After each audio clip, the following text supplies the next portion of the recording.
tahun pertama. Ya, tapi ternyata saya kebagian lagi untuk yang anak-anak dan remaja ya, barangkali kasus-kasusnya di RSCM lumayan banyak gitu ya. Tadi saya sudah lihat tugas yang saya nanti kita sama-sama bicarakan. Kenapa saya tahu kalian semester 3 paling baru dengar-dengar sedikit tentang kasus gitu ya yang umum seperti kasus stroke, LBP gitu ya. Nyeri pinggang itu ya. Terus kemudian itu kasus-kasus fraktur yang umum. Saya sih berharap ada fraktur ya, tapi ternyata di ini muskuloskeletal anak nggak ada fraktur. Nanti saya akan bicara sedikit karena tentang muskuloskeletal itu banyak di tulang, sendi dan otot gitu ya. Gimana bisa kita mulai untuk share screen materi saya hari ini? Ya, jadi materi saya adalah materi yang sifatnya normal. Jadi kita sedang bicara gerak normal, tapi kenapa saya berikan soal? Karena biar kamu tahu potensi masalah di masa depan nih apa gitu ya.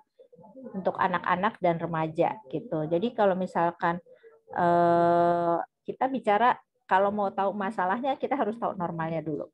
Gitu ya. Jadi itulah yang akan saya sampaikan sekarang. Kira-kira kita biar sama-sama tahu dasar dari apa yang akan kita hadapi di semester-semester mendatang ya untuk urusan kasus. Zahra, saya bisa share screen? Simjot bisa Ibu. Saya. Bismillahirrahmanirrahim.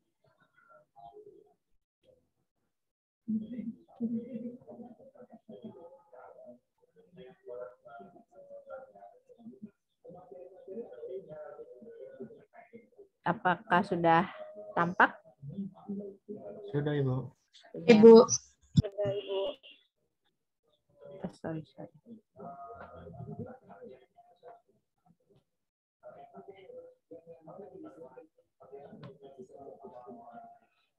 Ya, ini saya jadikan satu ya tapi nanti pembahasannya kita bagi dua. Jadi saya berharap, saya rasanya mungkin tidak bisa ya kalau nggak bisa sih rasanya kalau misalkan untuk satu pertemuan 5 jam ditambah satu pertemuan berikutnya jadi 10 jam, saya nggak sanggup nih ketemu jam 10 sampai jam 8 malam saya nggak sanggup. Jadi kemungkinan saya bisa insya Allah sampai separuhnya gitu ya. Jadi kita akan berhenti nanti istirahat di waktu zuhur sebentar, terus kemudian kita isoma ya, istirahat, sholat, makan kalian ya. Terus kemudian kita mulai lagi untuk pembahasan yang masa remaja. Gitu ya. Apakah bisa diterima? Nanti kalau kurang waktunya tinggal bilang. Kalau bilang pertumbuhan dan perkembangan masa anak-anak, kita harus tahu dulu Peraturan Menteri Pendidikan Nasional Nomor 58 Tahun 2009 ya. Saya belum update lagi. Jadi yang disebut dengan ini pembagian kelompok umur. Jadi ada tahap 0 sampai kurang dari 2 tahun ya, atau kita biasa sebut ini masa periode emas, golden period ya. Jadi sampai 18 bulan tuh masa emas. Jadi masa pembentukan sel-sel otak ya. Jadi disitulah anak tuh sebetulnya ke depannya nanti akan bagaimana dilihat dari 0 sampai 18 bulan pertama ya. Bahkan untuk 1 bulan pertama aja misalkan berat badan gitu ya. Kalau misalkan lahirnya 3 kilo, bulan berikutnya dia 4 kilo gitu ya. Umur 1 bulan 4 kilo. Berarti dia kenaikan berat badannya sudah 30% dari berat dia lahir. Itu ada penelitian yang menyatakan bahwa di masa awal dia sekolah, jadi sudah operasional konkret di 7 tahun ya, dia akan dinyatakan cerdas. Ya, jadi nanti ini calon ibu dan calon bapak kira-kira nanti kalau punya anak yang direncanakan dengan baik, lahir dengan sehat, hamil sehat, lahir sesuai bulan, cukup berat badan ya, lahir sehat cerdas. Sehat cerdas itu panjang badan 50, berat badan 3 kilo, yaitu sehat cerdas. Ya, tapi dinyatakan normal dia 2,5 kilo udah dinyatakan normal gitu ya, lahir ya. Jadi itu sampai kayak gitunya kita harus tahu. Ya. Nah, kenapa hanya di di masa 7 tahun itu atau masa permulaan sekolah dia dibilang dia akan cerdas kalau berat badannya naik 30%. Karena yang berikut-berikutnya adalah tergantung stimulasi dari orang tua atau stimulasi dari lingkungan. Gurunya, peer grupnya, teman bermainnya, ya kan? Terus kemudian keluarganya, terutama orang tuanya itu yang nanti akan menentukan. Kemudian yang di tahap berikutnya ada tahap 2 sampai 4 tahun atau kita sebut dengan batita ya, bawah 3 tahun. Jadi orang tuh kalau nggak dapet di golden period masuk lagi ke tahap 3 tahun ya. Itu golden period berikutnya sampai dia tahap 4 sampai 6 tahun. Makanya sekarang kalau orang yang mampu dan melihat anaknya sehat, sekolah sudah mulai sejak 6 bulan ya. Walaupun itu hanya mengenal untuk urusan motorik halus ya untuk bermain. Karena apa? Semua sensori yang sifatnya dari penglihatan, pendengaran, ya kan, pengacapan, penghidu, perabaan itu adalah bentuk sensori integrasi yang akan memberikan pengalaman bagi anak ya. Itu masukan bagi anak ya. Jadi banyak orang sudah menyekolahkan sejak usia 6 bulan. Ya, itu dengan catatan tertentu. Nah, itu sebetulnya apa? Potensi untuk profesi kita. Bahwa kita nanti fisioterapi, jadi deteksi dini kalau ada anak bermasalah dengan gerak dan fungsi sudah kelihatan dari situ. Jadi fisioterapi bisa masuk di situ. Ya, beberapa alumnus ya itu ada yang bekerjanya di sekolah. Ya, jadi alhamdulillah ya semakin terbuka lebar sebetulnya kesempatan kita untuk bekerja ke depannya. Oke, masih ngomong kelompok umur ya. Dalam program kesehatan kalau yang disebut bayi itu 0 sampai kurang dari 1 tahun. 1 tahun kurang sehari gitu ya. Itu bayi itu masa perkembangan pesat. Ini yang sebetulnya saya suka ya. Saya suka perkembangannya itu tiap bulan ke bulan itu sangat berubah ya sampai 2 tahun sih sebetulnya ya. Jadi kalau misalkan dia motorik kasar itu dia mulai dari telentang, tangannya ke tengah, tangannya melewati bidang tengah, dia bisa berguling, ya kan, dia bisa duduk, keduduk, berdiri, berjalan, terus kemudian naik tangga, ya, turun tangga, ya, berdiri satu kaki, berjalan sambil menendang bola itu sampai 2 tahun kayak gitu. Kemudian dibagi lagi yang berikutnya adalah balita 0 sampai 5 tahun. Kemudian ada anak prasekolah 5 sampai kurang 6 tahun itu anak TK ya. Jadi kita nanti kenapa sih perlu tahu umur kayak gini? Karena kita nanti kalau dapat kasus anak ini selain masalah gerak nggak bisa main sama temennya, nggak bisa apa lagi? Nggak bisa sekolah ya. Jadi kita tahu sampai situ. Kemudian ada anak remaja yang umur 10 sampai 18 tahun dibagi menjadi pra-remaja dan remaja.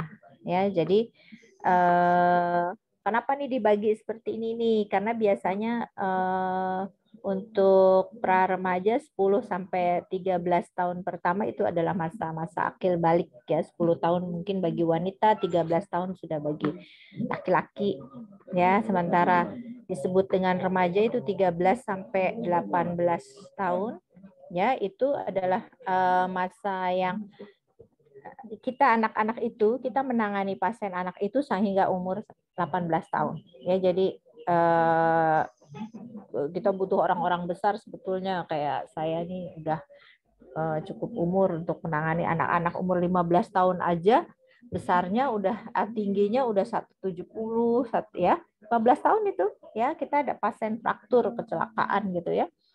Fraktur sampai patah gitu ya, banyak di beberapa tempat. Jadi untungnya keluarganya sangat mendukung, kakaknya juga baik gitu ya. Biasanya kan kalau punya kakak laki-laki kurang care sama adik laki-lakinya gitu ya. Ibunya juga care sekali gitu ya. Jadi sampai dan dianya semangat sekali. Jadi karena keluarganya mendukung, akhirnya anaknya juga semangat dan ingin untuk sembuh ya, mau. Jadi kan ada yang manja. Ya, saya juga dulu pernah punya kasus kecelakaan. Nah, kebetulan di kelompok kalian nggak ada yang ngebahas remaja untuk kecelakaan ini, untuk kasus muskuloskeletal, ya. Karena disitulah sebetulnya problem banyak dari remaja, ya.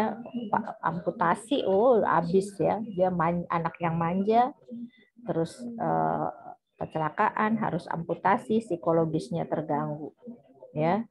Jadi, waduh, udah gitu anak agak sulit dikendalikan ya. Kalau kita mau latih atau kita mau intervensi perawat, dia milih perawat tertentu ya. Dia bisa maki-maki orang ya karena memang dia belum bisa menerima bahwa dia nggak punya kaki setelahnya gitu ya. Karena remaja, nah ini nanti kita ngomongin di remaja. Masalahnya nggak cuma itu saja, jadi psikologis dan seksologis. Nah, itu yang terjadi pada masa remaja lebihnya ya. Kemudian anak usia sekolah 6 sampai 18 tahun ya, SD sampai SMA ya. Kemudian dilihat dari definisi operasional itu dibilang bayi itu di bawah 1 tahun masih dibilang bayi ya, walaupun kalau di tempat saya neonatal intensive care unit NICU, tapi kalau udah lewat dari 1 tahun itu sebutnya anak Bu picu ya, sebenarnya itu perinatal ya, perinatal intensive care unit kalau udah lebih dari 1 bulan gitu ya. Atau ada anak-anak yang memang lahirnya prematur terus tidak bisa pindah, jadi ya sampai umur 5 bulan juga masih dirawat di neonatal ada ya. Kemudian ada balita ya, ini saya bawah 5 tahun, kemudian anak balita, jadi tergantung nanti orang pakainya yang mana ya. Kemudian ada anak prasekolah, anak usia sekolah, anak pra-remaja, anak remaja. Ini dari definisi operasional ya. Kalau yang tadi kan sebelumnya kelompok umur dalam program kesehatan ya. Jadi hampir sama penggolongannya. Oke, untuk anak prasekolah karena saya masuk di anak ya, anak itu berarti 60 sampai 72 bulan. Jadi anak itu kira-kira masa anak itu umur 5 tahun, 6 tahun ya. Pada masa ini pertumbuhan berlangsung dengan stabil. Sorry, saya harus kecilin. Ya, pada masa ini pertumbuhan berlangsung dengan stabil, perkembangan dengan aktivitas jasmani, meningkatnya keterampilan dan proses dalam berpikir, ya stabil. Justru disinilah fondasinya kalau kita mau masukkan input-input yang positif. Jadi pada anak-anak itu kelihatannya dia tidak ngerti, tapi kalau kekerasan pada masa anak-anak itu juga akan bekas di masa mendatang, ya.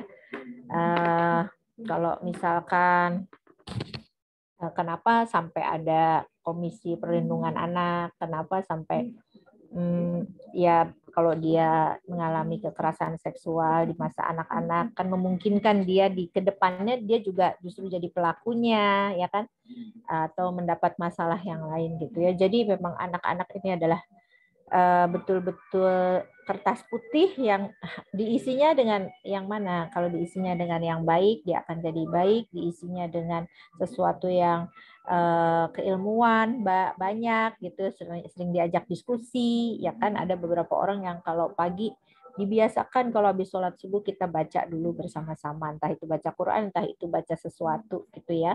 Ini tidak hanya pada orang Muslim ya, non Muslim pun menerapkan itu. Jadi masa yang baik itu adalah masa setelah subuh. Jadi pikirannya masih bersih. Jadi kalau mau belajar masuk lebih cepat di situ. Gitu tuh ada keluarga yang non Muslim tapi dia membiasakan kegiatannya seperti itu, ya, dengan anaknya pagi-pagi. Dan itu kegiatan positif yang sebetulnya pasti akan membekas di masa mendatang. Di masa ini juga anak dipersiapkan untuk sekolah.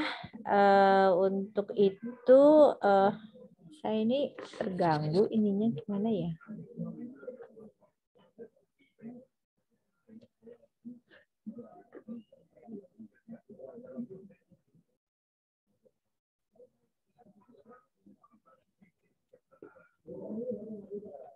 Lanjut aja ya, Saya tuh tulisan saya terlalu besar dan agak ketutup sama foto dan saya mau atur itu sebentar. Saya coba atur. Sorry. Oke, gini saja. Ya, pada masa ini anak dipersiapkan untuk sekolah, panca indera dan sistem reseptor penerima rangsangan serta proses memori harus sudah siap sehingga anak mampu belajar dengan baik. Perlu diperhatikan bahwa proses belajar pada masa ini anak ini adalah dengan cara bermain ya. Jadi kalau dibilang activity daily living, kalau orang dewasa entah itu bisa mencuci ya kan, atau misalkan dia berolahraga, tapi kalau pada anak-anak ADL-nya adalah bermain. Jadi pada masa ini anak sudah mulai mengenal lingkungan di luar rumah, anak mulai menunjukkan keinginannya. Jadi itu yang dicatat dari anak setelah 5 tahun, jadi dia mulai mengenal lingkungannya. Dia keluar rumah dan mengenal lingkungannya.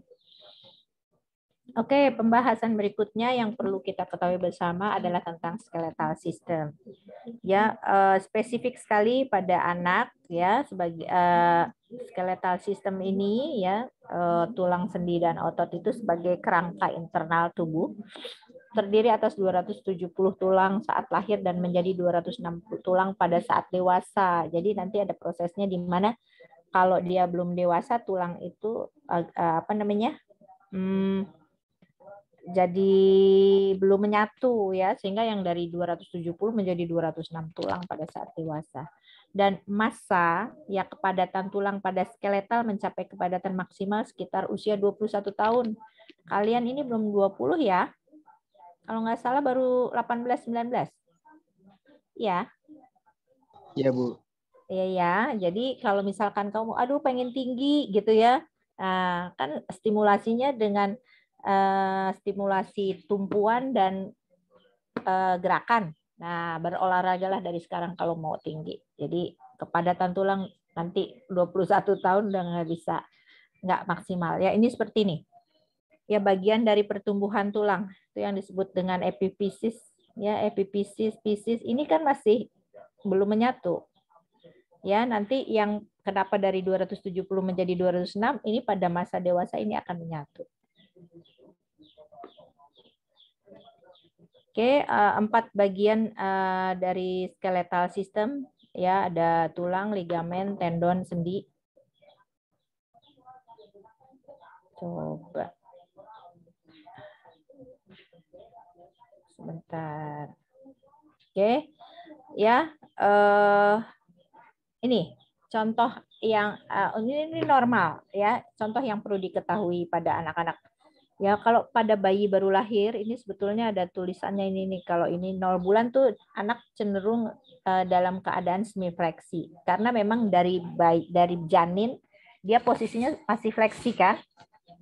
Ya enggak. Makanya kalau dia lahirnya prematur, kecepatan dia terlalu cepat lahir sebelum usianya, dia pengalaman untuk gerak fleksinya masih kurang, terus dia langsung di luar dia mencari nafas ya, terus kemudian banyak anak prematur yang mencari bantuan nafas, akhirnya posisinya ekstensi. Jadi nanti masalahnya adalah padahal kalau mau berguling pertama-tama di 3 bulan pertama setelah persalinan dia harus fleksi dulu, karena mau berguling dia pasti begini dulu.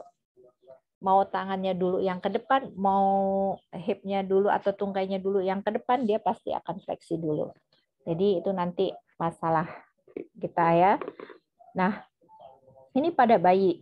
Begitu umur 18 bulan 1 sampai 3 tahun ini, dia akan lurus. Ya, akan lurus.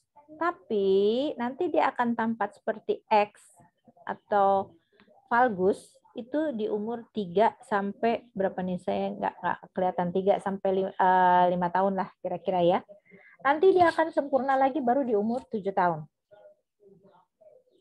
Sempurna maksudnya lurus ya, ini alignment-nya nih. Ya. Dia akan lurus lagi. Ya, jadi di masa-masa inilah kenapa kita penting kita melakukan edukasi pada anak-anak untuk duduknya yang baik ya kan. Duduk sering kan lihat anak-anak dengan duduk W posisi gitu ya. Sebenarnya beberapa orang menyatakan itu nggak kenapa-napa, ya kan? Tapi sebetulnya itu ada tarikan di bagian ligamen medial ya. Nanti juga yang berikutnya nanti di masa mendatangnya sebetulnya begitu di usia tuanya dia bisa jadi tarikan di medialnya lebih banyak sehingga tumpuan di kakinya menjadi lebih di medial dan jadi cepat sakit lutut. Ya. Jadi ini normal. Kita belajar tentang gerak yang normal ya, mulai dari dia fleksi, lurus, kemudian dia valgus sampai dia lurus lagi di usia 7 tahun. Oke, ada beberapa fungsi dari skeletal system. Antara lain adalah untuk support ya, dia sebagai yang mendukung. Kemudian untuk gerakan, untuk proteksi, dia juga menghasilkan sel-sel darah, kemudian dia menyimpan mineral-mineral atau kemudian juga sebagai bagi tempat regulasi dari sistem endokrin. Ini kita lihat di sini apa yang support. Oke, untuk support skeletal menyediakan kerangka yang mendukung tubuh dan mempertahankan bentuknya. Mungkin sudah dibahas di pertemuan sebelumnya ya dengan dosen lain. Terus kemudian nanti yang support juga pada pelvis ya, ligamen dan otot yang terkait memberikan dasar untuk struktur panggul ya. Terus kemudian kalau orang tanpa tulang rusuk atau tulang rawan kosta dan otot interkostal paru-paru atau organ dalam itu akan kolaps. Jadi tulang-tulang yang mana? Tulang skeletal, rangka, ya kan, kemudian pelvik dan tulang-tulang rusuk. Ini sebenarnya kalau kita ngomongin tulang ya, ini ada tulang rusuk, tempatnya di sini gitu ya. Terus lumayan otot, pelvik ya, di sini skeletal, kerangka, bagian belakang. Ini sebetulnya kalau kamu sering kenal itu dengan sering dengar itu adalah core. Ya, core muscle. Core muscle itu otot-otot yang ada di bagian depan, di bagian belakang, di bagian atas ya, yang atau rusuk ya atau diafragma, dan di bagian panggul pelvis, otot pelvic floor. Kemudian untuk gerak jelas semua tahu bahwa otot untuk bergerak, jadi persendian antara tulang memungkinkan gerakan ya, dan beberapa memungkinkan rentang gerakan yang lebih luas daripada yang lain seperti apa misalnya? Persendian antara tulang memungkinkan gerakan, beberapa memungkinkan rentang gerakan yang luas daripada yang lain seperti sendi apa nih? Coba. Silahkan. Zaid mungkin, Zaid Zidan.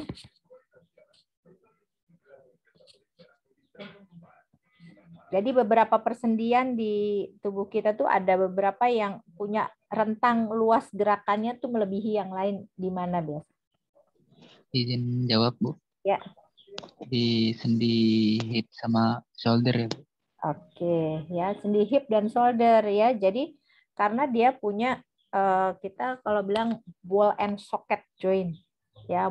Jadi dia gerakannya bisa kemana-mana. Makanya kalau bilang apa gerakan shoulder kamu? Misalkan saya langsung begini kan, nih saya begini ya. Apa gerakan shoulder kamu? Ya kan? Kamu nggak bisa bilang itu fleksi. Kamu harus menyebutkan gerakan yang lain. Ya kan? Bisa fleksi, kemudian dia ditambah dengan internal rotasi, kemudian ada abduksi, ya kan? Kalau kita ngomong kayak gitu. Jadi harus ada 3 unsur gerakan itu di dalam baik hip maupun shoulder. Oke, thank you, Zaid. Kemudian gerakan ini didukung oleh otot rangka yang melekat pada kerangka di berbagai tempat pada tulang. Kemudian dia juga fungsi proteksi dari otot ini adalah dari tulang, dari muskuloskeletal ya, antara lain adalah kalau tengkorak melindungi otak, kalau vertebrae melindungi chorda spinalis, ya kan? Medula spinalis itu kan di dalam ya, ada di dalam vertebrae. Terus kemudian tulang rusuk, tulang belakang, kemudian sternum itu melindungi paru-paru, jantung dan pembuluh darah utama. Ya, jadi organ dalam itu dilindungi oleh itu. Ya. Ya sebetulnya ini potensi masalah ini bisa dicari, bisa didapat dari sini nih, ya. Kemudian dia juga sebagai bisa memproduksi sel-sel darah ya. Kalau pada anak-anak namanya hematopoiesis, itu terjadi terutama di sumsum tulang panjang seperti femur dan tibia. Ya. Kemudian kalau pada orang dewasa terjadi terutama di pelvis, cranium, vertebrae dan sternum, yaitu tempat produksi dari sel darah. Kemudian sebagai tempat penyimpanan mineral, ya, matrik dari tulang mengandung kalsium fosfat, sumber ion kalsium dan ion sulfat itu ada dalam darah. Kemudian sumsum tulang juga dapat menyimpan besi dan bentuk ferritin, ya kan? Lemak juga disimpan dalam sumsum tulang kuning, ya. Jadi kalau kamu sering makan bakso, ya. Sekarang kan bakso banyak ya, ada dengan tulang gitu ya, ada sumsumnya itu terlihat kuning ya. Itu juga lemak ya, makanya itu yang bikin enak sebetulnya kalau makan bakso. Jadi bumbu dasarnya tuh harus ada tulang paha ya. Oke, untuk tempat regulasi dari sistem endokrin ya, di mana sel-sel tulang melepaskan hormon yang disebut dengan osteokalsin yang berperan dalam pengaturan gula darah ya, glukosa dan penumpukan lemak. Ya, jadi tulang tuh ini sekali ya. Jadi kamu bisa bayangkan kalau anak-anak yang bermasalah tidak pernah menumpu, tulangnya tidak pernah bertumbuh, berarti tempat regulasi endokrinnya juga mengalami masalah. Osteokalsin ini juga meningkatkan sekresi dan sensitivitas insulin selain meningkatkan jumlah sel yang memproduksi insulin dan mengurangi simpanan lemak.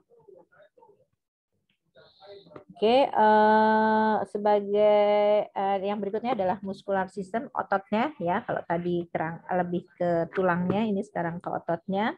Jadi fungsi otot adalah sebagai alat gerak aktif yang dapat menggerakkan organ lain sehingga terjadi suatu gerakan. Selain itu juga punya fungsi stabilisator sendi. Kemudian dia memaintenance postur. Kalau ototnya kuat, posturnya juga akan baik. Kemudian menghasilkan panas saat beraktivitas. Ini akan kita lihat satu-satu. Yang pertama adalah fungsi untuk gerak. Fungsi utama sistem muskular adalah menjadikan gerakan. Ketika otot berkontraksi, berkontribusi terhadap gerak motorik kasar dan halus. Udah tahu ya gerak motorik kasar dan halus, karena ini kita nanti lebih di sini untuk pembahasannya. Barangkali Salsabila Putri Wijaya, ada Salsa? Bisa dijelaskan sedikit apa itu motorik kasar dan apa itu motorik halus?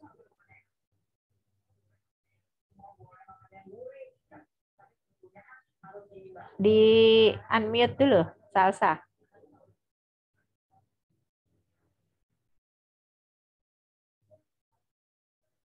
Iya, izin Ibu. Mohon maaf Ibu, suaranya agak delay di saya. Oh iya, nggak apa-apa. Iya. Jadi fungsi utama sistem muskular adalah menjadikan gerakan ya. Ketika otot berkontraksi, berkontribusi terhadap gerak motorik kasar dan motorik halus. Bisa dijelaskan sedikit apa yang disebut dengan motorik kasar dan motorik halus? Ya, izin menjawab Ibu. Untuk motorik halus sendiri itu merupakan perkembangan yang meliputi otot kecil dengan koordinasi mata dan tangan, seperti misalnya itu menggambar, menulis, dan memotong. Kalau misalkan motorik kasar itu seperti perkembangan gerak yang meliputi keseimbangan dan koordinasi antar anggota tubuh, misalnya itu seperti merangkak, berjalan, dan melompat, Ibu. Sekiranya itu. Oke ya, terima kasih ya Salsa, bagus sekali ya. Jadi kita bisa refresh lagi untuk pembelajaran yang sudah. Karena kita nanti paling tidak ada 4 domain yang harus kita tahu. Motorik kasar, motorik halus, kemudian sosial adaptasi, bahasa, dan bicara. Nanti ini kita lagi sedang bicara anak ya. Jadi memang itu domain itu. Nanti ngomongin motorik kasar itu gerak dan fungsi itu fisioterapi banget ya, tapi begitu ngomongin motorik halus itu kita akan berdampingan dengan stakeholder lain ya, okupasi terapis gitu. Karena tapi sebetulnya kita tidak boleh mengabaikan hal itu untuk motorik halus, karena motorik halus itu juga berkaitan dengan sistem bukan sistem berkaitan dengan kognisi, perkembangan kognisi, di mana kita anak kalau mau bisa bergerak itu juga kognisinya harus bagus. Jadi ada anak yang kalau diberdirikan berdiri, kalau didorong berjalan, kalau enggak ya udah diam aja. Jadi itu karena sistem bukan sistem, karena kognisinya yang kurang bagus, dan itu biasanya ditunjukkan dengan perkembangan motorik halus yang tertinggal. Oke, lanjut ya. Motorik kasar itu meliputi gerak yang luas. Sudah dibacain tadi sama Salsabila ya. Oke, lanjut otot skeletal yang ini di sini bahkan gerak-gerakan kecil seperti menulis, berbicara, dan ekspresi wajah. Ya, berbicara. Nanti bicara bahasa itu beda sendiri. Ya, mungkin dia mau ngomongin otot ya, motorik halus itu ototnya ya. Ya, tapi untuk perkembangan bicara bahasa itu sendiri. Ya, kebanyakan gerak otot tubuh di bawah kontrol, beberapa ada gerak yang terjadi karena refleks. Oke, sebagai stabilisasi ya, otot sebagai stabilisasi itu tendon otot merenggang di atas sendi ya, jadi berkontribusi pada stabilitas sendi. Ya, jadi otot ya dari origo ke insersio kemudian berkontraksi menimbulkan sebuah gerakan. Tendon yang melintas itu juga merupakan stabilitas untuk sendi. Dan tendon otot di sendi lutut dan sendi bahu sangat penting dalam stabilisasi.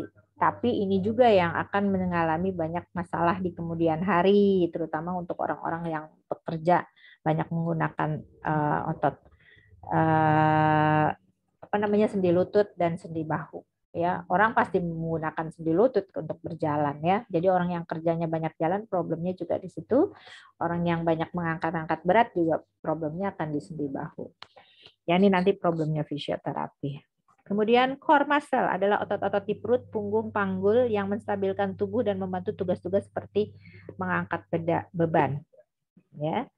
Jadi kelihatannya dia seperti otot penegak tubuh, tapi sebetulnya untuk dalam hal-hal tertentu, makanya kenapa kok kalau kamu lari perut kamu juga besoknya kalau kamu pegel tuh nggak cuma kakinya tapi termasuk perutnya ya, karena pada saat bergerak otot core juga menjaga tubuh untuk tetap stabil, makanya dia akhirnya berkontraksi dan dia ikut juga bergerak, berolahraga, berkontraksi walaupun tidak dengan gerak jarak gitu ya. Kalau kaki kan bisa tungkai, kan bisa fleksi ekstensi gitu ya. Kalau dia hanya dengan menegakkan jadi bergerak secara isometrik dan isotonik gitu.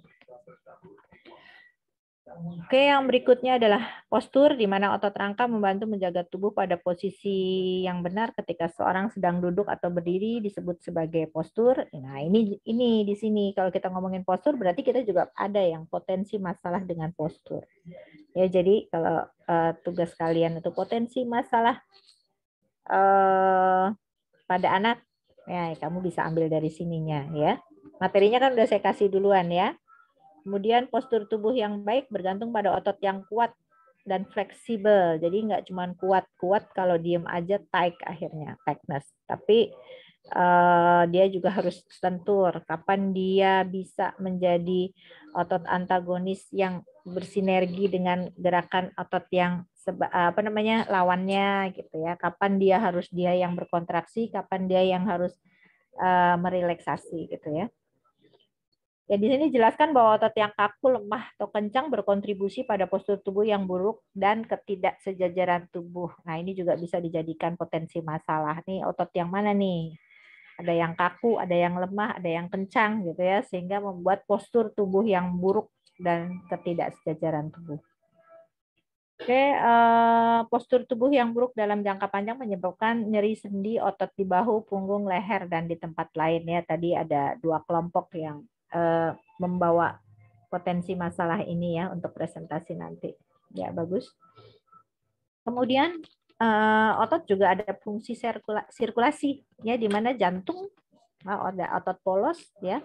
Kalau jantung adalah otot yang memompa darah ke seluruh tubuh. Pergerakan jantung berada di luar kendali kesadaran dan berkontraksi secara otomatis ketika dirangsang oleh sinyal-sinyal listrik. Ya, bekerjanya secara otomatis. Ya, kemudian ada otot polos, itu di arteri dan vena memainkan peran lebih lanjut dalam sirkulasi darah ke seluruh tubuh. Otot-otot ini mempertahankan tekanan darah dan sirkulasi jika terjadi kehilangan darah atau dehidrasi. Ya, ini semuanya berkembang untuk meningkatkan aliran darah selama waktu latihan intens. Kita tubuh membutuhkan banyak oksigen. Ya, mereka berkembang untuk meningkatkan aliran darah selama waktu latihan intens ketika tubuh membutuhkan lebih banyak oksigen. Ada yang bisa maknai kalimat ini? Ya, silakan. Yang lain, mau saya tunjuk? Atau ada yang bisa jawab? 45 nih berarti ya, peserta ya. 44 nih ada yang hilang nih. Hilang 2.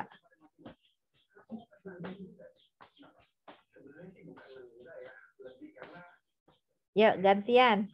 Boleh yang laki-laki. Sadam boleh Sadam. Sadam Maulana Putra. Memaknai kalimat yang terakhir tadi. Mereka berkembang, jadi otot-otot ini berkembang untuk meningkatkan aliran darah selama waktu latihan. Nah, di sini disebut latihan gitu ya. Yang intens kita tubuh membutuhkan lebih banyak oksigen.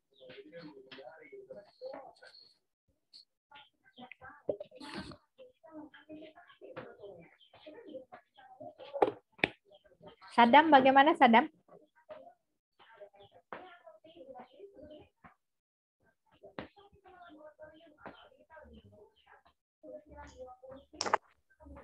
Kebayang. Silakan, nggak apa-apa dicoba. Kita kan belajar.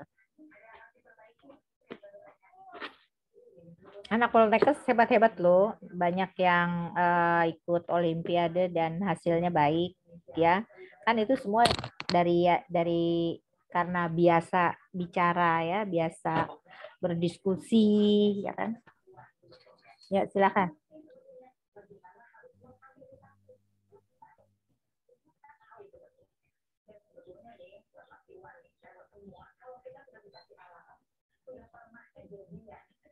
Ini kaitannya dengan sirkulasi.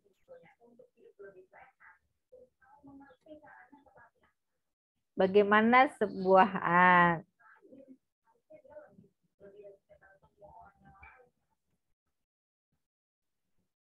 silakan Sadam.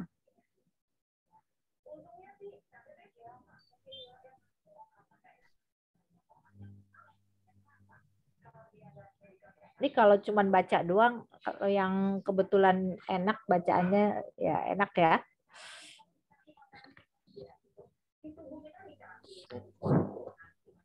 Menurut saya otot itu akan agak kenceng saya. Otot akan berkembang untuk meningkatkan aliran darah ketika melakukan pergerakan. Oke, terus sampai di situ kenapa aliran darah itu sampai pada hubungannya dengan membutuhkan oksigen?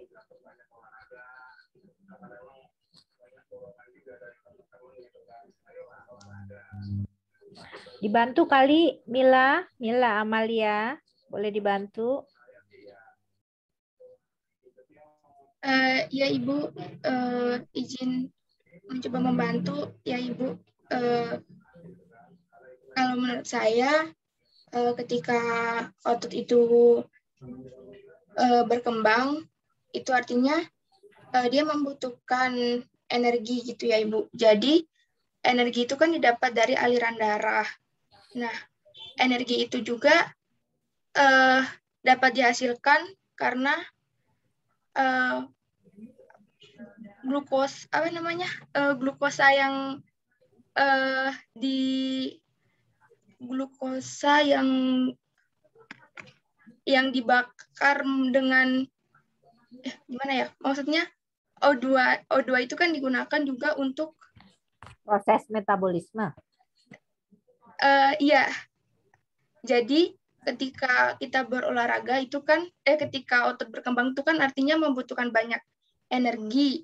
Jadi oksigen itu digunakan untuk mensuplai metabolisme. Suplai energi dalam membantu proses metabolisme gitu ya.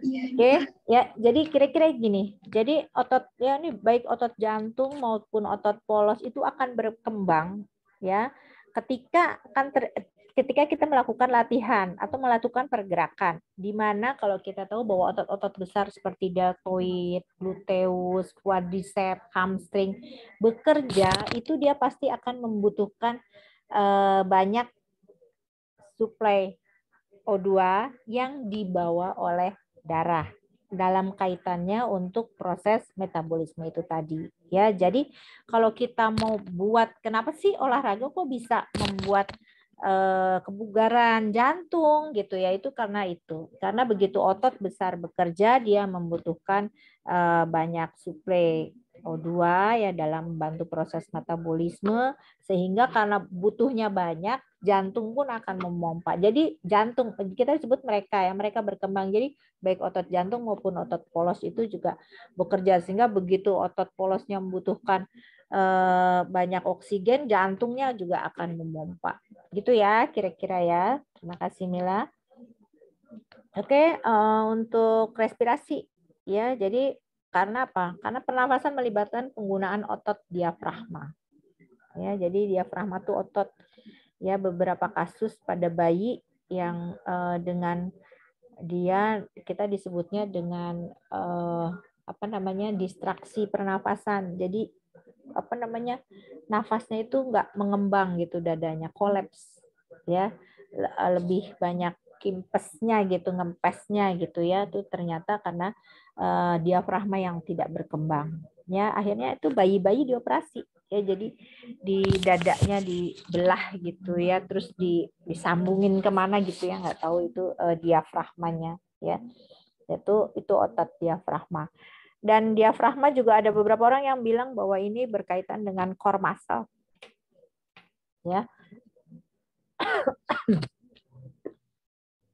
Diafragma adalah otot berbentuk kubah yang terletak di bawah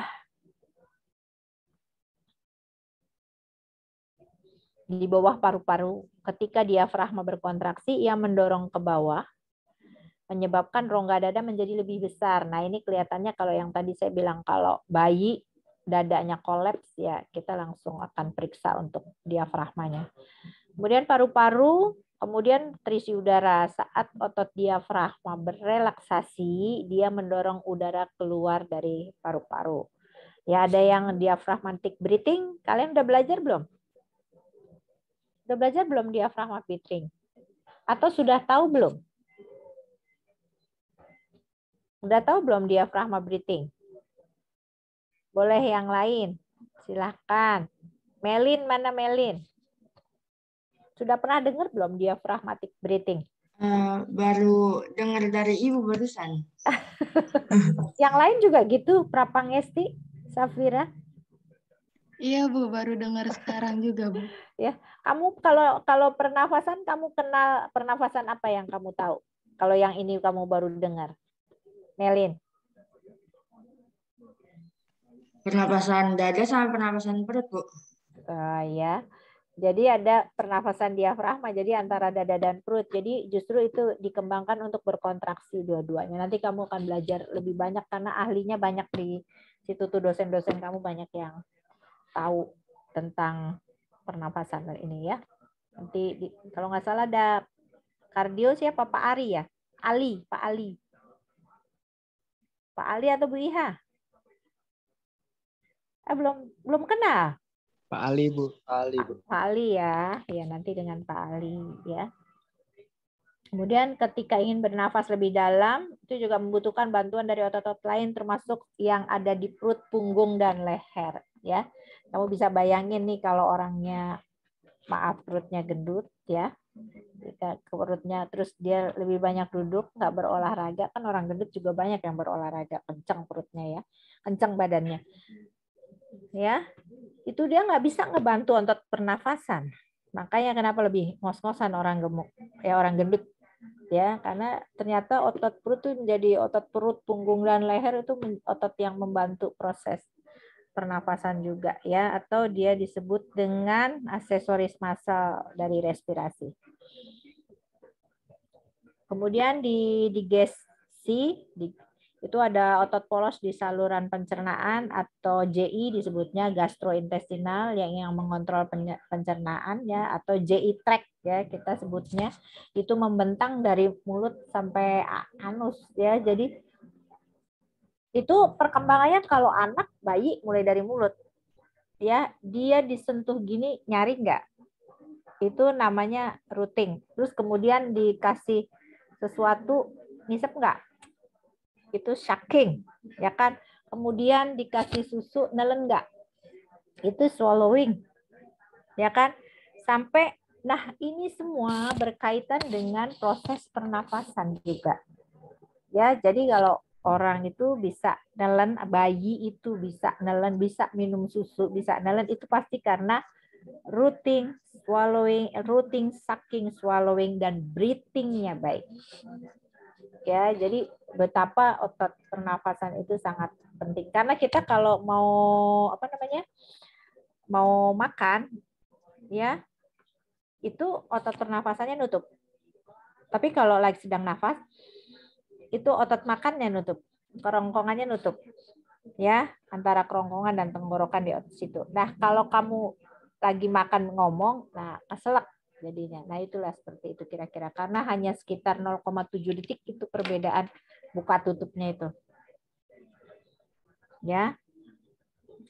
Oke, untuk urinari ya, otot-otot yang ada di otot-otot perkencingan ya, urinary system terdiri dari otot polos dan otot rangka, termasuk yang ada di kandung kemih, ginjal, penis atau vagina, prostat, ureter, uretra. Ya, ini semua otot-otot yang sebetulnya dalam fungsinya masih bisa kita kendalikan ya. Otot saraf juga harus bekerja sama untuk menahan dan melepaskan urin dari kandung kemih, ya kan? Ada rasa dulu kita mau pipis, ya kan? Terus kemudian kita masih bisa nahan karena WC-nya masih jauh, karena masih ngantri toiletnya. Ya, itu udah kerjasama dengan otot dan saraf. Ya. Kemudian masalah perkemihan seperti kontrol kandung kemih yang buruk atau retensi urin, bisa kalau retensi urin itu disebabkan oleh kerusakan saraf yang membawa sinyal ke otot. Retensi urin artinya apa sih? Ada yang bisa bantu atau saya minta tolong Bilal? Retensi urin artinya apa?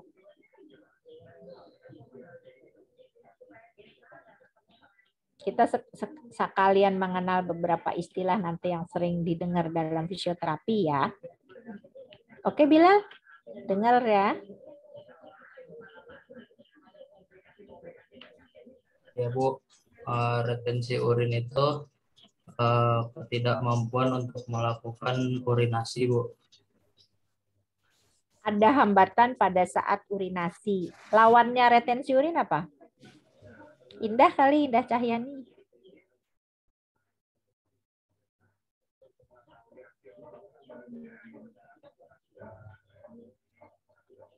Kalau tadi kan dia nggak bisa pipis, nah kayak gitu ya. Nah ini sekarang berarti kalau lawannya adalah yang nggak bisa nahan pipis. Izin membantu menjawab Bu. Ya. Ya, perkenalkan, nama saya Askia Zahra.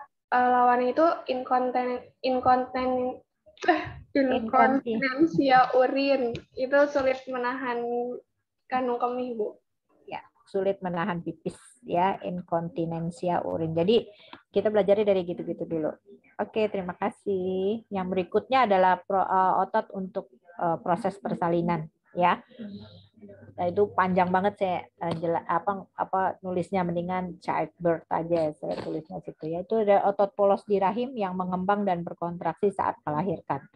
Ya, jadi udah kerjasama di mulut rahimnya. Bayinya juga kalau sehat dia pengen keluar, ya kan? Kemudian otot-ototnya ketika mengalami desakan dari bayi yang ingin keluar dia juga sudah berkontraksi. Itu ditunjukkan dengan dia kesiapannya dengan pembukaan 1, 2, 3 sampai skala 10, ya, pembukaan 10. Kemudian otot rahimnya bisa otot bisa mengembang dan berkontraksi. Jadi ada kontraksi. Kontraksi memang bikin nyeri untuk ibu-ibu yang mau melahirkan, ya. Nah, ini yang mendorong bayi untuk bisa keluar, ya. Itu nanti taunya gimana tuh kalau ini bayi udah bisa keluar? Misalkan kontraksinya sudah 60 detik atau 55 detik, 5 detiknya istirahat. Kemudian kontraksi lagi dalam 55 detik, 5 detiknya istirahat. Oh, ini berarti udah cukup nih untuk bisa persalinan, ya.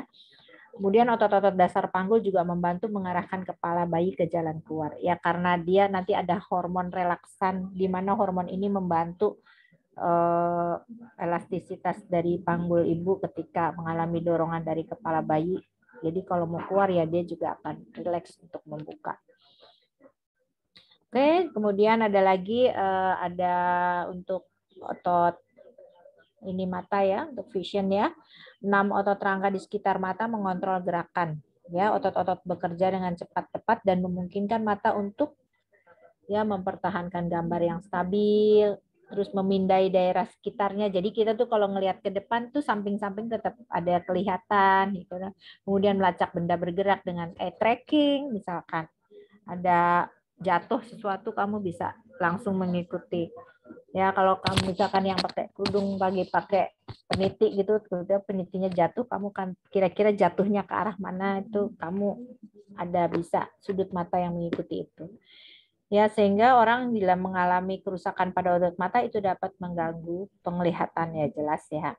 Dan ini pada anak-anak juga banyak terjadi, yang kasus-kasus anak-anak bayi lahir prematur yang mendapat oksigen tinggi, atau anak-anak yang dengan hidrosefalus mendapat tekanan intrakranial tinggi itu mengalami kerusakan juga pada bagian mata.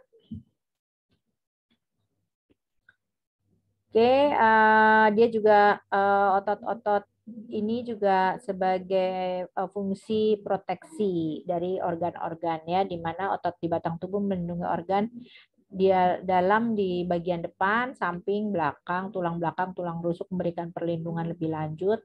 Otot juga melindungi tulang dan organ dengan menyerap goncangan dan mengurangi gesekan pada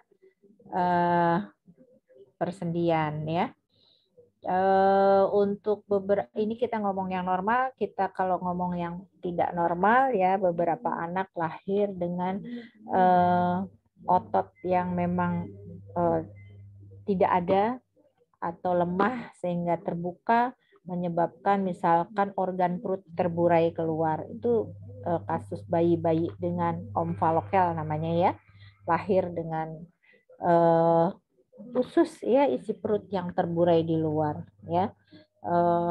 Jadi seperti itu kira-kira. Jadi kita tahu bahwa otot apa sih sebetulnya yang tidak ada pada otot ini, ya. Sekarang banyak kasus-kasus seperti sindroma, banyak kasus-kasus seperti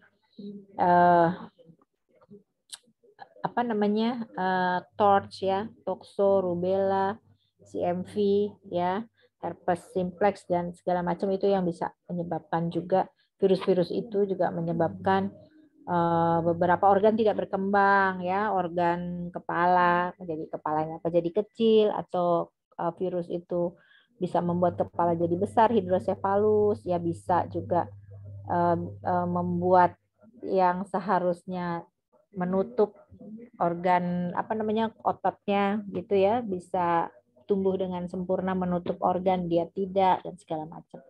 Ya, untuk sekarang ini ada beberapa masalah seperti itu. Dan otot itu juga sebagai tempat regulasi dari temperatur, ya, mempertahankan suhu tubuh normal merupakan fungsi penting dari muscular system. Hampir 85% panas yang dihasilkan seorang dalam tubuhnya berasal dari otot yang berkontraksi. Oke, saya minta penjelasan untuk hampir 85% panas yang dihasilkan seorang dalam tubuhnya berasal dari otot yang berkontraksi. Silahkan Askia. Oh, tadi Askia udah sempat jawab, ya? Udah sempat jawab belum? Udah Ibu, tadi yang inkontinensia. Oke, yang lain ya. Saya. Ini Azahra banyak banget sih. Ada Zahra. Oke, Fairuza, Adiba. Coba tolong, apakah kamu bisa memahami kalimat tersebut? Hampir 85% panas yang dihasilkan seorang dalam tubuhnya berasal dari otot yang berkontraksi. Bisa kamu memberikan pengandaian? Ya, sorry, contoh. Bukan pengandaian, contoh. Ya, Ibu, izin menjawab. Untuk 85% panas yang dihasilkan seseorang dalam tubuhnya berasal dari otot yang berkontraksi. Jadi saat ototnya berkontraksi, tubuhnya panas. Contohnya itu kayak saat kita olahraga, jadi ada berkeringat seperti itu, Ibu. Badan kita juga jadi panas. Pada saat berolahraga suhunya itu akan naik gitu ya. Kita kan suka merasa muka kita jadi panas atau merah gitu ya. Dengan merah itu kita seperti itu ya. Kalau keringat itu nanti urusannya dengan sirkulasi lagi nanti. Oke, untuk menurut jenisnya ada 3 macam otot polos, otot lurik, otot jantung. Ini saya rasa dulu saya pernah menerangkan ini waktu di awal saya mengajar tentang gerak. Udah dapat semua kan ya? Untuk ini ya. Dan sedikit tadi sebetulnya sudah saya singgung bagaimana otot polos, otot lurik, dan otot jantung. Ada yang bisa bantu jawab? Sudah pernah tahu kan semua ini? Iya, Ibu, sudah. Sudah ya? Oke. Saya minta contoh satu untuk otot lurik. Ada yang bisa bantu? Khalifah Nur Maulida. Untuk otot apa yang dimaksud dengan otot lurik?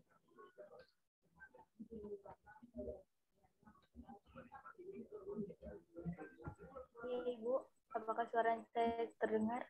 Ya, terdengar. Agak besar sedikit. Untuk otot lurik sendiri itu otot yang menempel pada rangka tubuh Ibu. Otot yang menempel pada rangka tubuh. Contohnya otot apa? Contohnya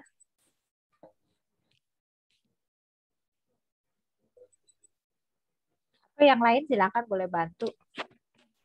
Contohnya otot bicep dan otot tricep. Otot yang menempel pada rangka tubuh.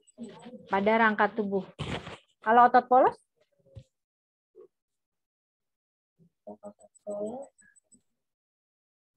Ini saya minta satu lagi yang lain. Terima kasih Khalifah untuk yang lain. Menjawab Ibu. Ya, silahkan. Ya, untuk otot polos itu kayak yang pada organ-organ dalam tubuh Ibu, seperti dinding usus, pembuluh darah. Ya, kalau otot lurik? Kalau otot lurik itu pada rangka seperti bicep, tricep Bu, untuk biasanya di alat gerak.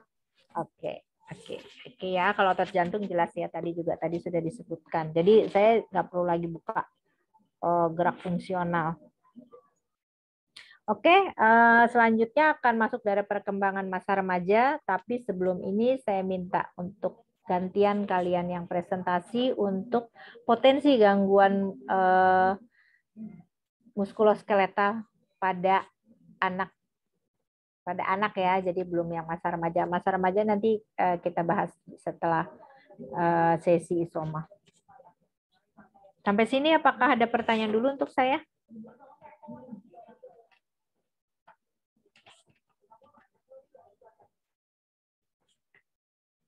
Nggak ada? Kalau nggak ada, kita lanjut dengan kelompok A ya. Silahkan, saya stop share. Gantian ya, kalian ya.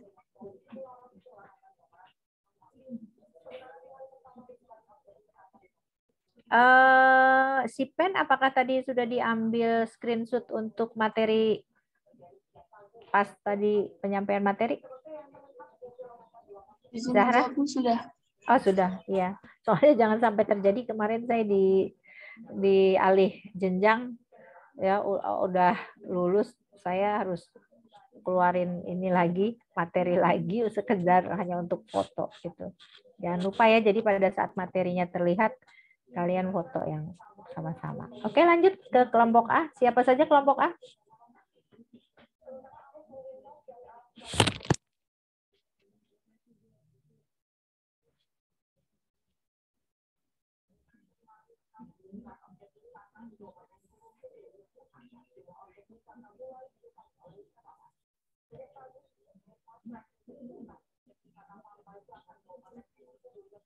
Ya, mohon izin Ibu dari kelompok 1.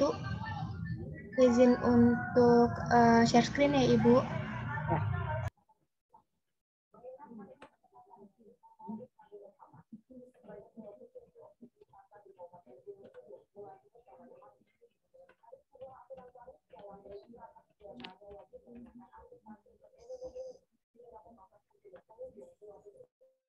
Apakah sudah terlihat share screen-nya? Sudah. Ya, baik, terima kasih. Baik, Assalamualaikum warahmatullahi wabarakatuh. Selamat siang kepada Ibu Pipin dan teman-teman sekalian. Terima kasih atas waktunya. Kami dari kelompok 1 akan mempresentasikan tentang studi kasus potensi masalah anak dengan gangguan muskuloskeletal.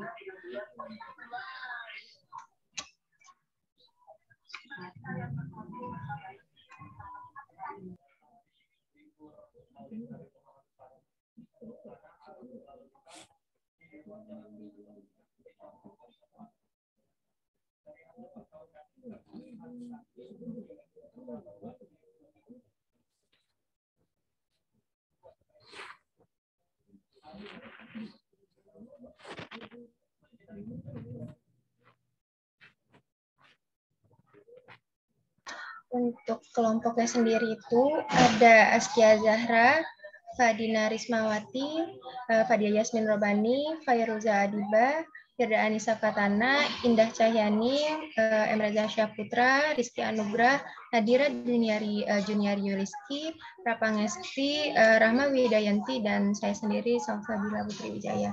Ya, untuk teman-teman yang bertugas dipersilakan.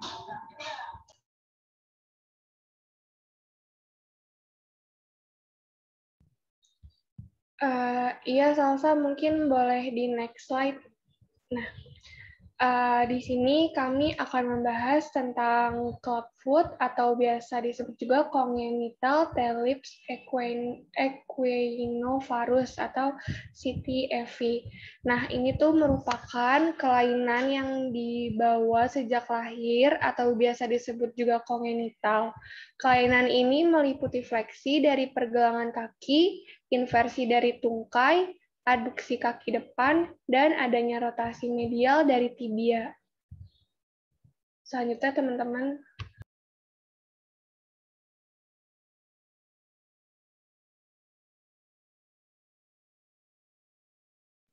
Ya, selanjutnya ada etiologi dari clubfoot.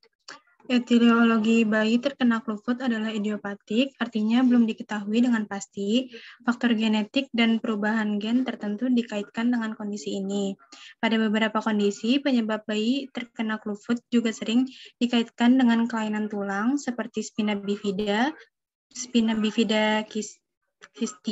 kistika, atau kondisi perkembangan yang dikenal dengan diplasia pinggul atau diplasia perkembangan panggul. Kondisi ini mungkin disebabkan karena gangguan pada jalur neuromuskuler, mungkin di otak, sumsum tulang belakang, saraf, dan otot. Lalu faktor lingkungan juga berperan dengan kaki pengekor pada anak, kebiasaan hidup ibu yang tidak sehat seperti merokok atau mengidap penyakit tertentu. Meski begitu, apa yang menyebabkan clubfoot pastinya belum diketahui.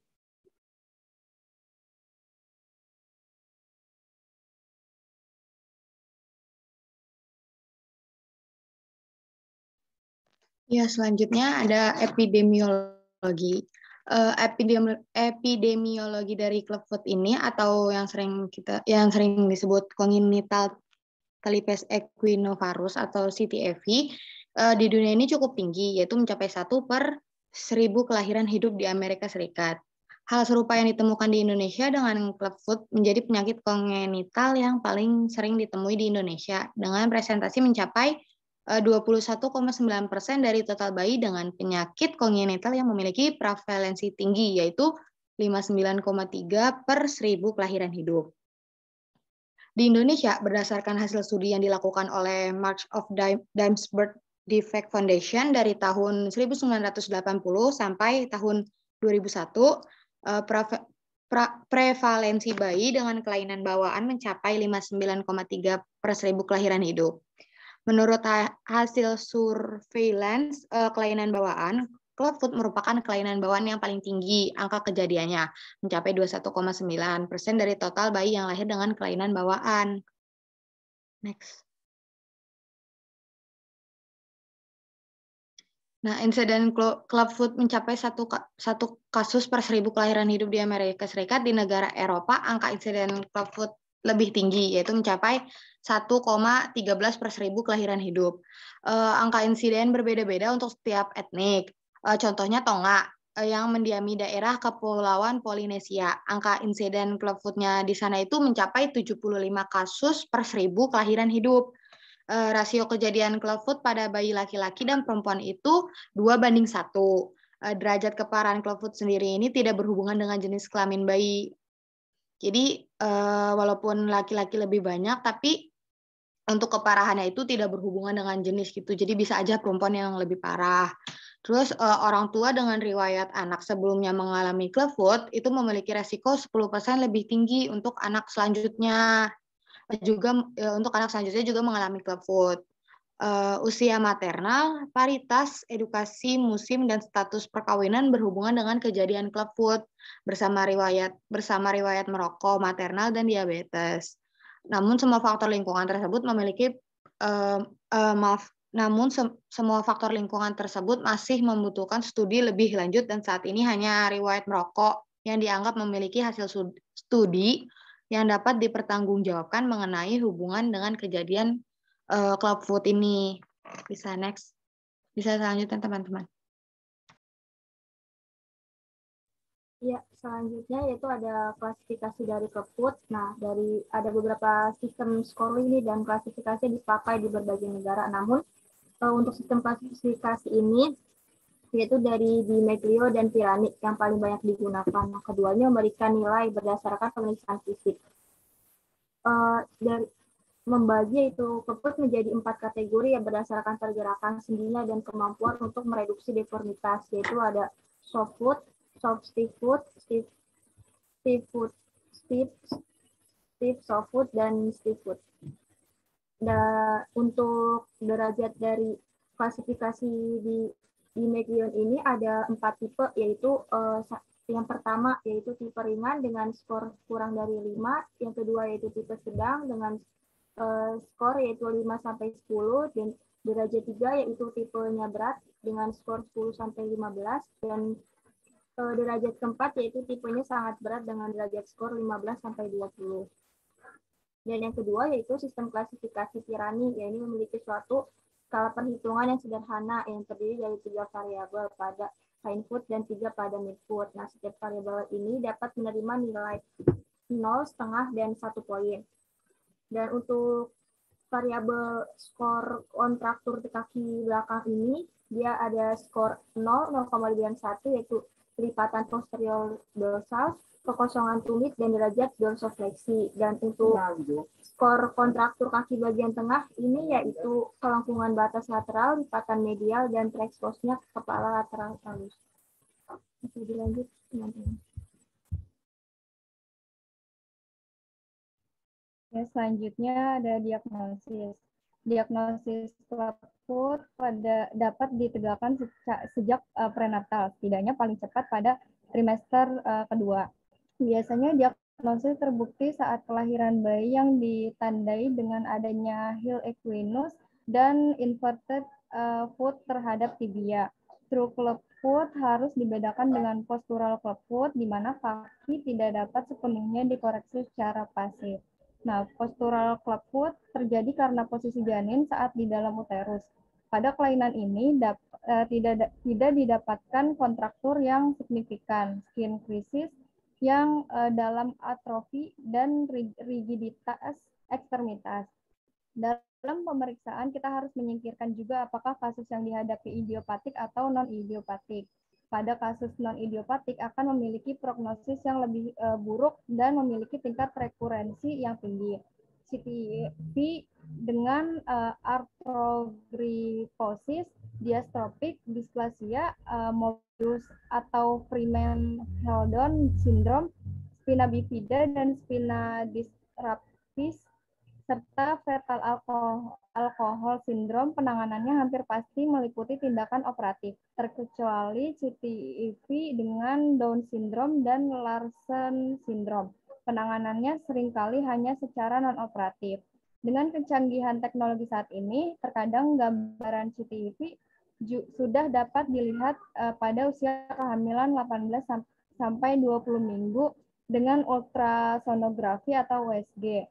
Selain untuk menegakkan diagnosis ronsen, dapat pula menjadi patokan untuk perkembangan selama dan setelah pengobatan.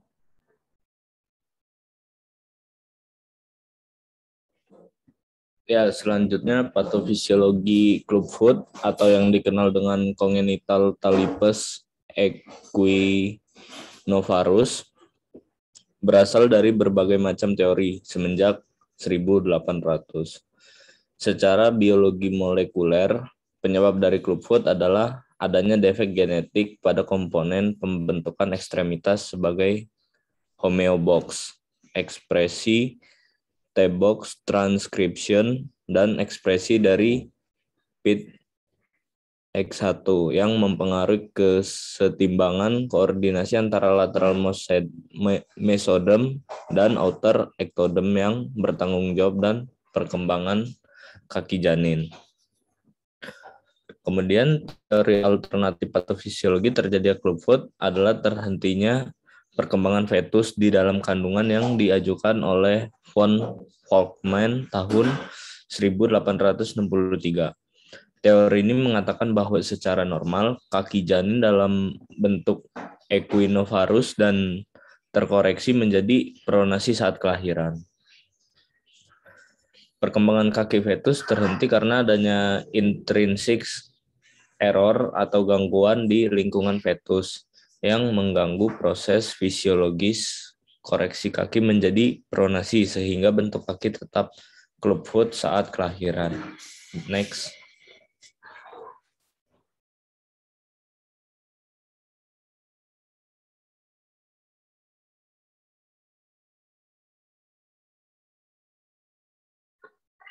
Ya, selanjutnya ada penata laksanaannya. Sebelum masuk ke penata laksanaannya, kita harus tahu dulu problematika fisioterapi yang ditemukan itu meliputi permasalahan kapasitas fisik dan permasalahan kapasitas fungsional yang meliputi yang pertama itu ada impairment, yang meliputi adanya hipotonus pada kedua tungkai, adanya kelemahan pada otot ankle joint, adanya keterbatasan lingkup gerak sendi pada ankle joint, otot-otot di sekitar deformitas mengalami kontraktur, spasme dan overstretch, ligamen-ligamen di sekitar deformitas mengalami kekakuan. Lalu yang kedua itu ada functional limitation, meliputi kesulitan berdiri dan berjalan, kelainan jalan dan postural, dan aktivitas fungsional terganggu.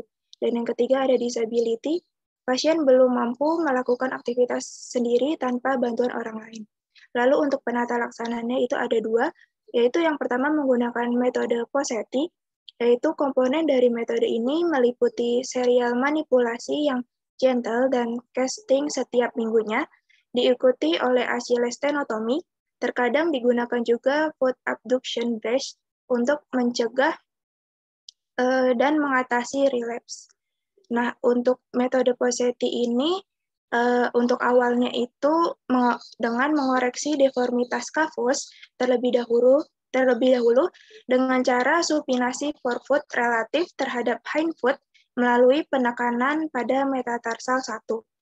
Lalu forefoot adduction, hindfoot varus, dan hindfoot equinus akan dikoreksi pada pemasangan case kedua sampai keempat. Lalu setelah case dilepas, foot abduction orthosis atau sering disebut Dennis Brown bar and saws diberikan untuk mencegah rekurensi deformitas untuk remodeling persendian dengan tulang-tulang dalam posisi baik dan untuk meningkatkan kekuatan otot kaki. Nah, yang di bawah ini ada gambar Posetikes dan juga nggak ada ya gambarnya, yang ada branch orthosis itu bentuknya seperti sepatu dan ada kayak palang yang menghubungkan antara satu kaki dengan kaki lainnya. Lalu yang kedua ada French method. Metode ini memerlukan manipulasi setiap harinya dan diikuti dengan pemakaian adhesif tapping untuk menjaga posisi kaki yang telah dikoreksi dengan peregangan atau stretching. Pemakaian tapping akan tetap memberikan beberapa pergerakan berbeda dengan posenti. Metode ini juga fokus pada penguatan otot peroneus sebagai cara untuk menjaga hasil koreksi. Nah, yang di bawah ini, yang di sebelah kiri, itu merupakan French method. Selanjutnya.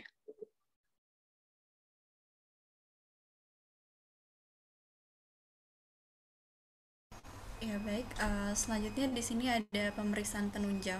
Untuk pemeriksaan penunjangnya itu yang pertama ada pemeriksaan radiologi. Nah, pemeriksaan radiologi ini pada pemeriksaan radiologi ini itu sebenarnya tidaklah informatif dibandingkan dengan pemeriksaan fisik. Dikarenakan hanya akan tampak ossification center pada tulang tarsal, calcaneus, dan juga metatarsal. Nah, setelah usia 3 atau 4 bulan, tulang-tulang tersebut itu telah cukup terosifikasi dan pemeriksaan radiologi ini dapat dilakukan dengan proyeksi film antero-posterior. Ya, makanya di sini yang kedua itu ada pemeriksaan penunjangnya itu adalah proyeksi film antero-posterior. Kemudian juga bisa dilakukan CT scan. Nah, sebenarnya CT scan ini jarang dilakukan karena adanya resiko radiasi. Namun pengukuran sudut antero-posterior talokalkaneal pada radiografi konvensional itu tidak akurat pasca koreksi, sehingga membutuhkan modalitas selain radiografi konvensional dalam evaluasi koreksi clubfoot itu sendiri. Nah, kemudian pemeriksaan penunjang selanjutnya itu ada ultrasonografi. Salah satu kegunaan dari ultrasonografi ini adalah sebagai screening clubfoot dalam kehamilan. Nah, pemeriksaan ini untuk mendeteksi malformasi kaki sejak janin itu dalam kandungan.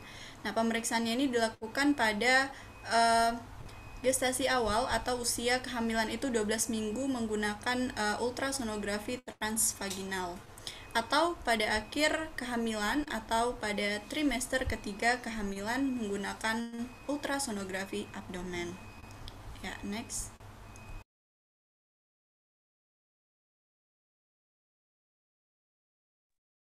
Ya, selanjutnya itu ada manifestasi klinis. Jadi untuk manifestasi klinis dari clubfoot idiopatik ditandai dengan adanya kaki yang berbentuk menyerupai bean shape, penonjolan dari hip talus, celah pada plantar medial, celah yang dalam pada bagian posterior, tidak terdapat lipatan kulit normal di atas insersio dari tendon Achilles, tuberositas calcaneus berada pada posisi yang lebih tinggi, serta atrofi dari otot betis. Untuk postur dari lutut pada umumnya dalam posisi fleksi, namun pada kasus neglected clubfoot, lutut berada dalam posisi hiperekstensi.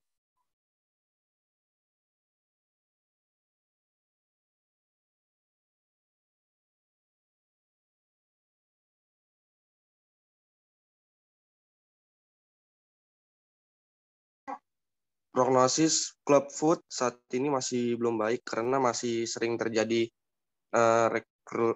rekrurensi walaupun telah dilakukan tata laksana secara optimal hingga dilakukan pembedahan tata laksana yang dilakukan pada clubfoot juga memiliki resiko komplikasi dan overkoreksi yang dapat memperburuk iuran pasien dalam menjalani kehidupan ke depannya.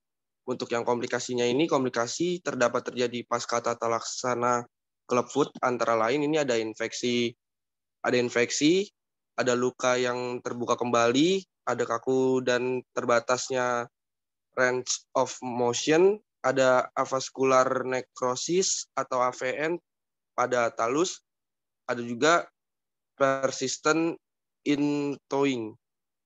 Terus bila terjadi overkoreksi komplikasi yang ditemukan antara lain terlepasnya ligamen interosseus sendi subtalar, kelebihan displacement navicular lateral pada talus, ada tendon yang terlalu panjang.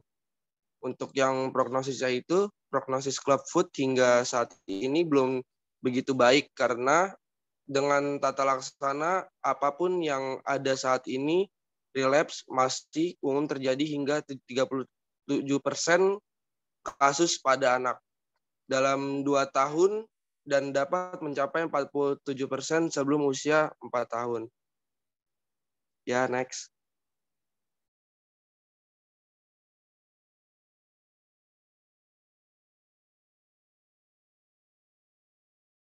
Ya, untuk pencegahan clubfoot sendiri itu di sebelum hamil pada ibu itu bisa dilakukan pemeriksaan presubception dan juga melakukan konsultasi pada konselor genetik.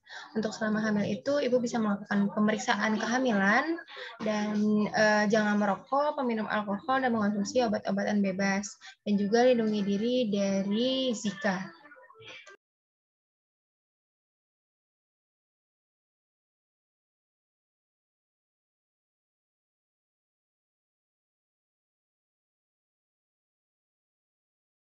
Ya, baik. Sekiranya apakah dari teman-teman ada yang ingin ditanyakan dari materi kami?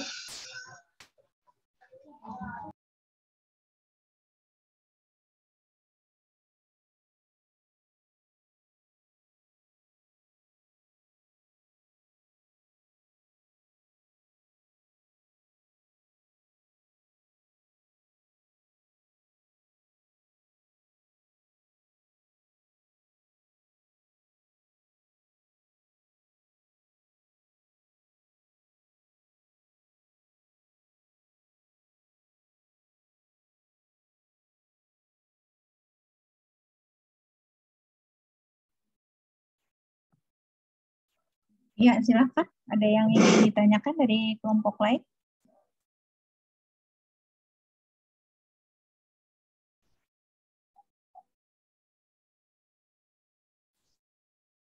Kalian berarti rata-rata 11 orang ya? Satu kelompok ya? Karena dibagi 4 kan ya? Apakah ada yang ditanyakan? Kalau nggak ada yang ditanyakan, ini itu menjadi proses pembelajaran kita untuk tahu tentang masalah muskuloskeletal pada anak ya. Cuman kamu harus bisa memisahkan untuk kasus ini, di mana kasus ini adalah kongenital. Jadi kalau kongenital itu yang memang dibawa sejak lahir.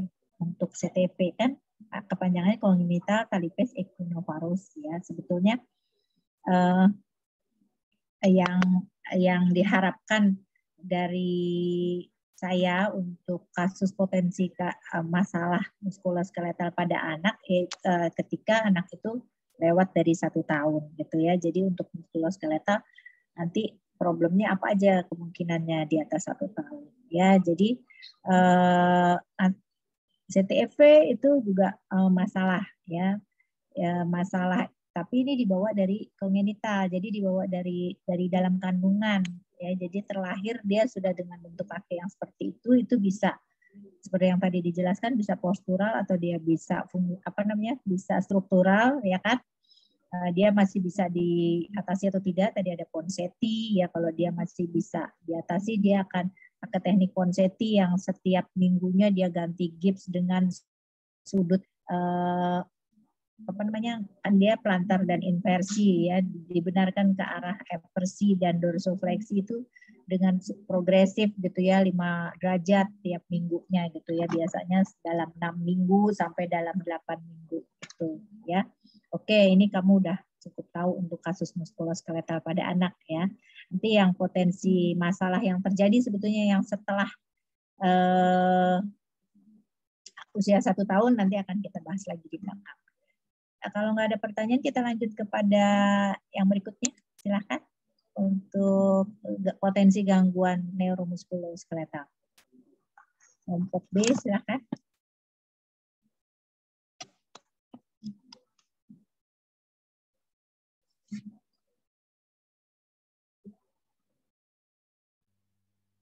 izin share screen ya, Bu.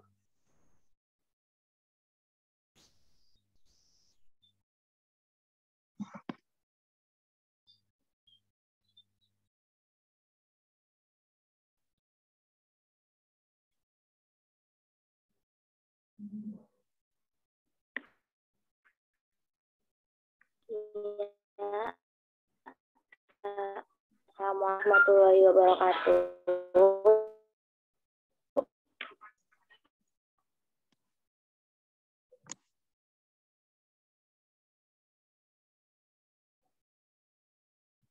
Silakan.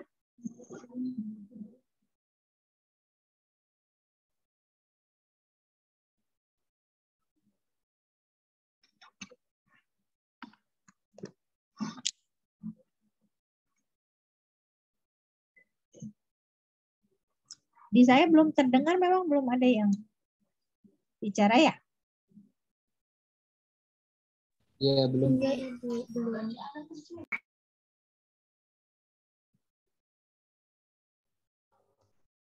Ya. Assalamualaikum warahmatullahi wabarakatuh. Salam. Ya. Pada kali ini kelompok 2 akan mempresentasikan tentang gangguan neuromuskuloskeletal tentang cerebral palsy.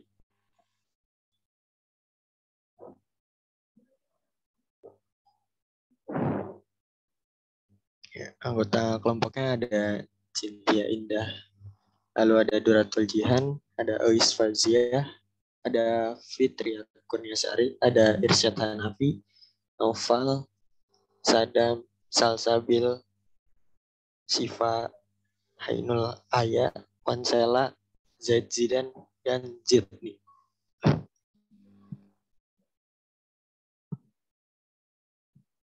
Ya, bisa dilanjutkan.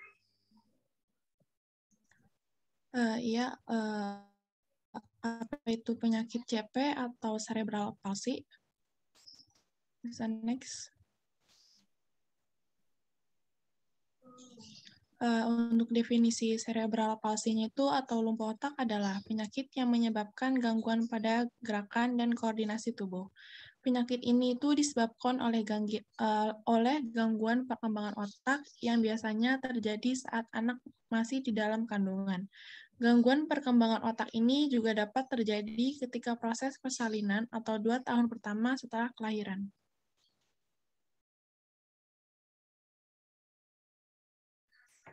Selanjutnya, patofisiologi cerebral palsy. Pada pasien CP, spastik hemiplegi, sering menyangkut patologi pada arteri cerebri medial. Lalu dengan CT dan MRI dapat ditemukan juga nekrosis dan atrofi. Cerebral palsy hemiplegi yaitu mengalami atrofi periventrikuler, abnormalitas white matter otak. Lalu cerebral palsy quadriplegi yaitu gangguan motorik kaki cenderung sama atau lebih parah dari gangguan di tangan. Lalu kelainan otak pada cerebral palsy. Pada rongga ventrikel lateral, multiple cystic lesion pada white matter, diffuse cortical atrophy, hydrocephalus. Fungsi white matter yaitu lokasi terpenting dari kelainan yang menyebabkan disfungsi motorik kongenital.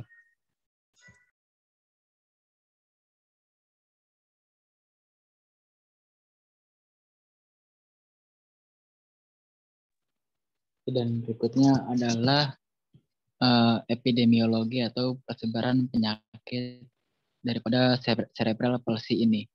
Jadi secara global dari beberapa sumber ditemukan bahwa prevalensi dari cerebral palsy ini itu ditemukan setidaknya 1,5 sampai 4 kasus dari 1.000 kelahiran yang ada. Dan untuk jenis CP yang paling sering ditemukan itu atau paling umum adalah cerebral palsy yang spastik jenisnya dengan jumlahnya itu 77,4% dari seluruh kasus cerebral palsy. Dan biasanya sekitar 41% nih penderita cerebral palsy itu juga memiliki komorbid. Dari komorbidnya itu berupa penyakit epilepsi. Di Indonesia sendiri, menurut data riset kesehatan dasar RI tahun 2010, pada anak-anak 24 sampai 59 bulan itu ada penderita CP ditemukan 0,09% pada rentang usia tersebut. Boleh dilanjut?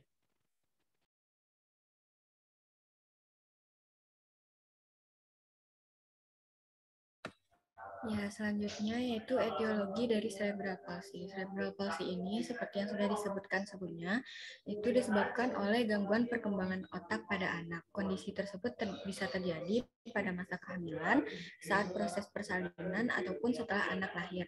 Mengenai penyebabnya belum diketahui pasti, namun kondisi ini bisa disebabkan oleh beberapa faktor, seperti berikut. Yang pertama yaitu perubahan pada gen. Kemudian infeksi saat hamil yang menular pada janin, contohnya yaitu seperti cacar air, rubella, penyakit sifilis, infeksi toksoplasma, dan infeksi sitomegalovirus. Selanjutnya yaitu bisa disebabkan oleh faktor berat badan rendah pada saat bayi lahir atau kurang lebih 2,5 kg. Selanjutnya yaitu bisa disebabkan oleh faktor terganggunya suplai darah ke janin otak, bisa disebabkan bayi kembar, yaitu resiko akan meningkat pada salah satu bayi yang selamat jika bayi yang lain meninggal saat lahir. Kemudian kurangnya suplai O2 pada otak bayi atau asfiksia selama proses persalinan. Kemudian kelahiran prematur, kelahiran sungsang, dan radang pada otak atau selaput otak bayi, dan juga bisa disebabkan oleh penyakit kuning yang meracuni otak pada bayi, yaitu atau disebut korniketerus.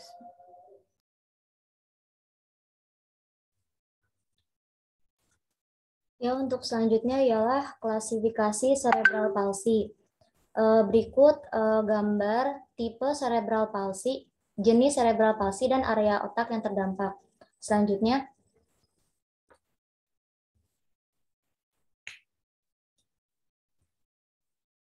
klasifikasi cerebral palsy terbagi menjadi dua tipe. Yang pertama ada tipe piramidal dan tipe ekstrapiramidal. Tipe piramidal artinya terdapat kerusakan pada area motorik di korteks cerebri. Tipe piramidal terbagi menjadi salah satunya adalah jenis spastik, sedangkan tipe ekstrapiramidal jenisnya ada atetoid, ataksia, dan distonia. Jenis spastik terjadi kerusakan pada bagian traktus corticospinalis, yaitu akan mengalami kekakuan gerakan ekstremitas yang terkena refleks yang berlebihan, dan respon patologi Babinski positif. Jenis selanjutnya yaitu atetoid, terjadi diskinetik, gerakan tanpa tujuan dan dapat diperburuk dengan stimulasi. Gerakan ini melibatkan bagian ekstremitas, leher, otot wajah, dan lidah. Selanjutnya jenis ataksia, terjadi gangguan koordinasi pada perpindahan, misalnya saat berjalan. Hal ini terjadi karena adanya gangguan perkembangan pada cerebellum atau otak kecil. Yang terakhir ada jenis distonia, terjadi kerusakan pada otak di bagian korteks cerebri dan di ganglia basalis.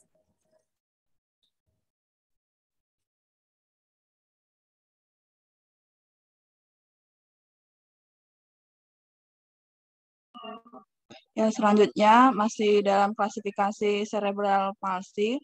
Klasifikasi cerebral palsy secara fungsional mengelompokkan individu berdasarkan kemampuan yang masih dimiliki dengan usia. Klasifikasi ini dinamakan the Gross Motor Function Classification System atau GMFCS.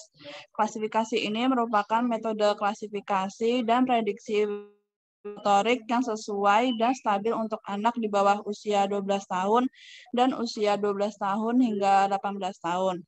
Nah, pada level 1 pada cerebral palsy yaitu berjalan tanpa hambatan, kemudian ada keterbatasan pada gerakan motorik kasar.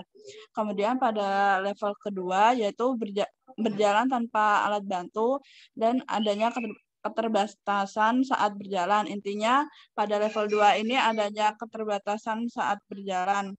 Kemudian pada level 3 ini berjalan dengan alat bantu dan adanya keterbatasan saat berjalan. Nah, kemudian pada level 4 yaitu kemampuan bergerak sendiri, adanya keterbatasan saat bergerak sendiri dan memerlukan alat bantu yang canggih untuk berjalan, yaitu dengan alat bantu kursi roda. Kemudian pada level 5 yaitu kemampuan bergerak sendiri sudah sangat terbatas dan memerlukan adanya alat bantu yang canggih. Ya, selanjutnya.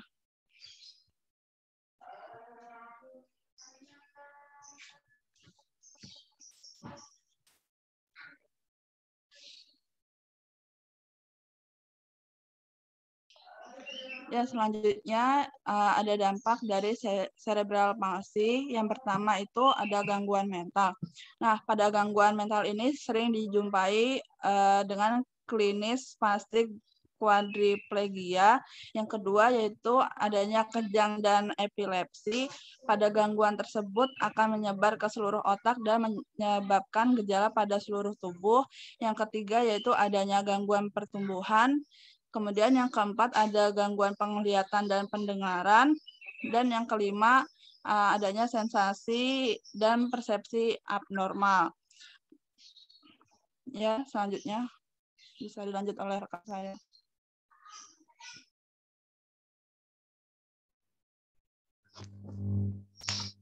Oke, selanjutnya ada gejala.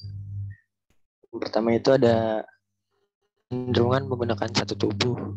Ya, misalnya saat bayi merangkak, kaki tungkai satunya lagi menyeret.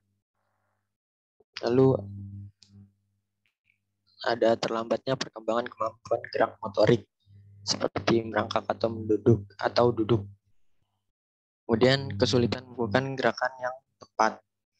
Contohnya ketika mengambil suatu benda atau suatu mainan bayi. Lalu ada gaya berjalan yang tidak normal, kemudian otot kaku atau sangat lunglai atau sangat lemah. Lalu ada tremor, terus-menerus mengeluarkan air liur atau ngiler. Kemudian kejang.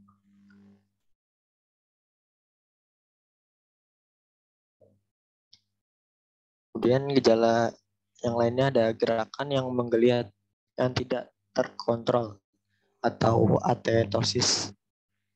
Kemudian kurang merespon terhadap sentuhan atau rasa nyeri. Lalu masih mengompol walaupun usianya sudah lebih besar akibat tidak bisa menahan kencing atau inkontinensia urin.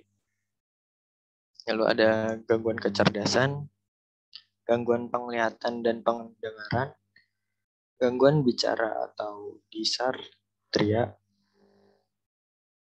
Kemudian ada kesulitan dalam menelan atau disfagia.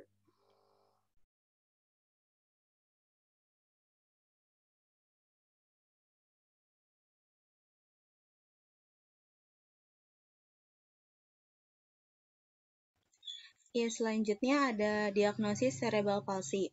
Di sini dokter akan menduga seorang anak mengalami cerebral palsy apabila terdapat sejumlah gejala yang dijelaskan sebelumnya. Namun untuk memastikannya, dokter bisa melakukan pemeriksaan seperti elektroensefalografi atau EEG yang bertujuan untuk melihat aktivitas listrik otak dengan menggunakan bantuan alat khusus yang disambungkan ke kulit kepala. Yang kedua ada uji pencitraan yang biasa dilakukan untuk melihat area otak yang rusak atau berkembang tidak normal. Contohnya itu kayak MRI, CT scan, dan USG.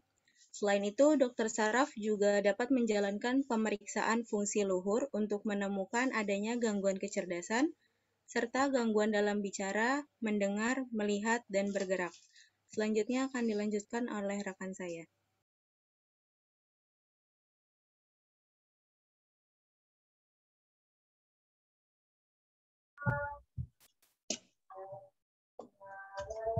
Baik, untuk pengobatan cerebral palsinya itu ada obat-obatan. Obat-obatan ini digunakan untuk meredakan nyeri atau melemaskan otot yang kaku agar pasien lebih mudah untuk bergerak. Selanjutnya ada terapi. Ada terapi fisioterapi. Fisioterapi anak bertujuan untuk meningkatkan kemampuan gerak dan kekuatan otot, serta mencegah kontraktur atau pendekatan otot yang membuat gerakan menjadi terbatas. Selanjutnya ada terapi okupasi. Terapi okupasi bertujuan untuk membantu pasien menangani kesulitan dalam beraktivitas, misalnya mandi atau berpakaian. Terapi ini akan sangat membantu meningkatkan kepercayaan diri dan kemandirian pasien. Selanjutnya ada terapi bicara.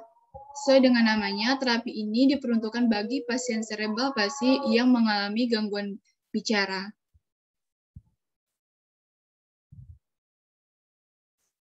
Baik, ini ada beberapa contoh dari terapi pediatri.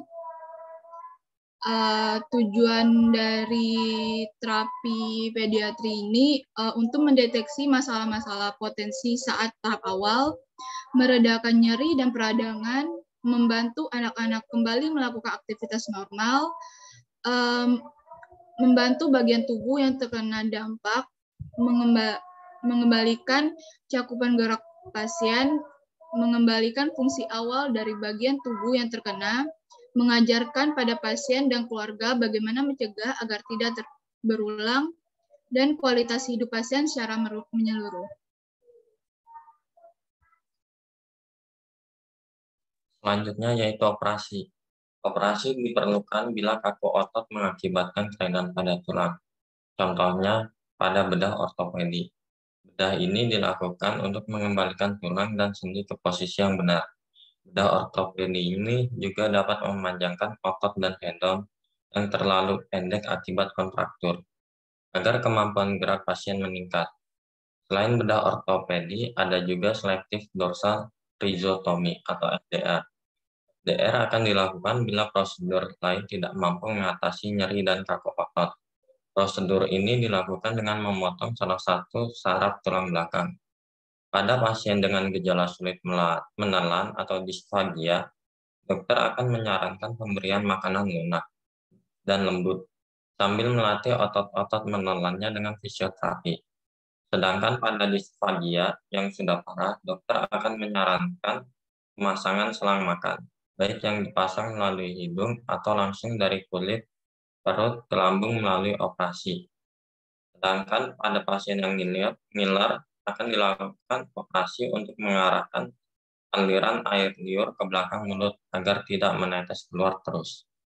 Next.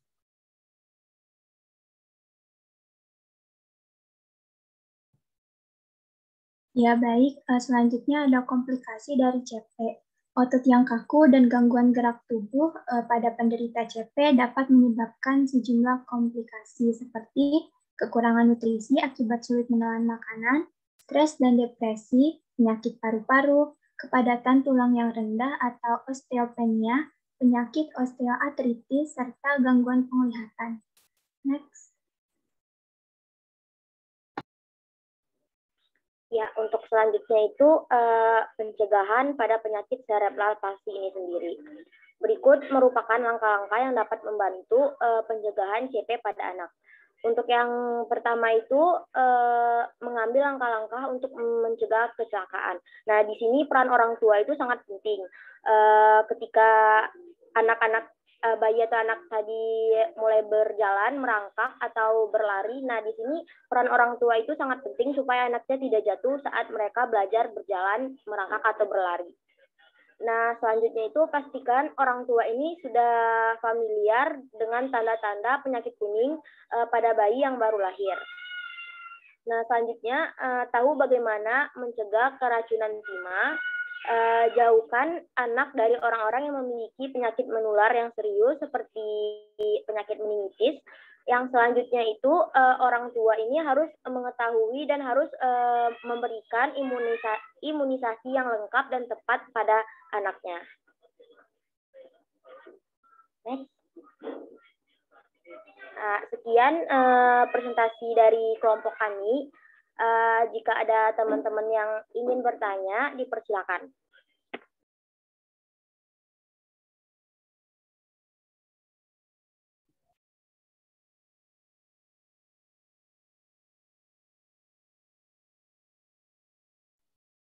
Silakan untuk teman-teman yang lain mau bertanya. Ini materi yang menarik ya sebetulnya.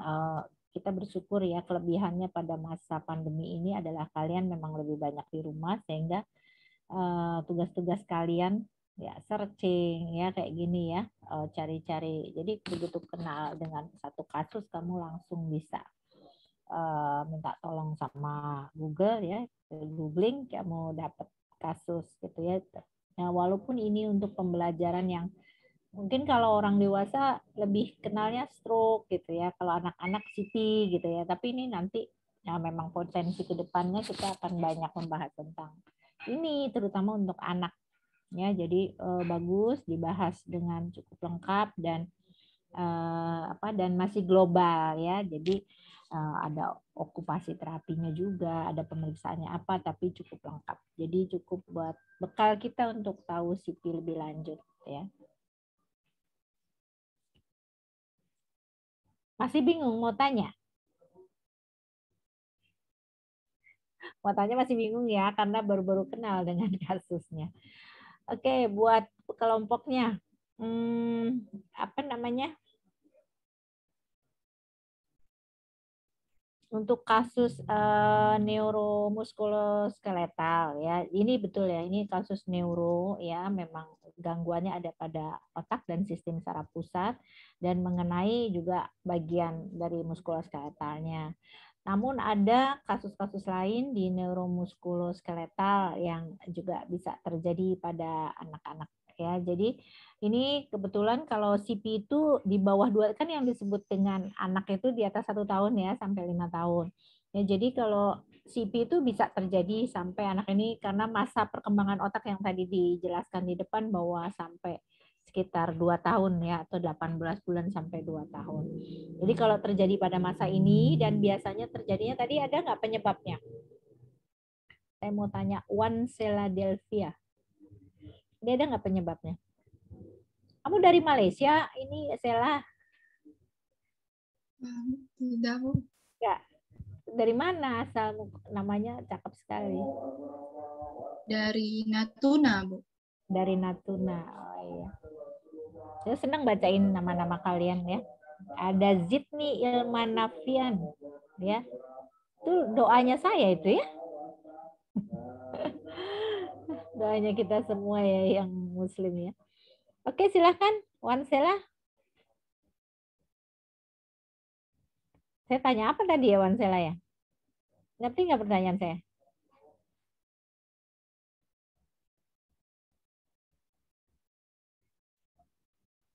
Sela?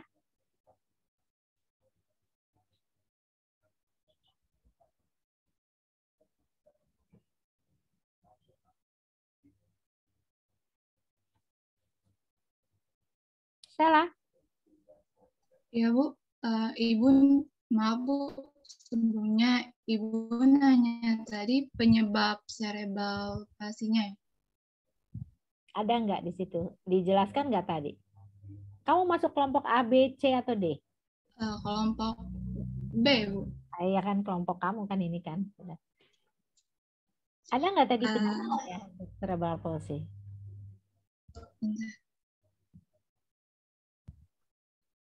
Cerebral palsy itu tentang cerebral palsy atau lumpuh otak.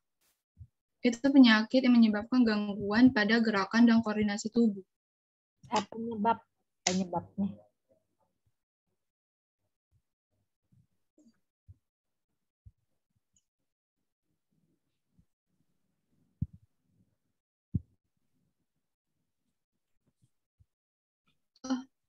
Penyebabnya ini pada masa kehamilan, tapi terdapat juga pada proses persalinan. Ada lagi? Atau beberapa tahun pertama setelah anak lahir.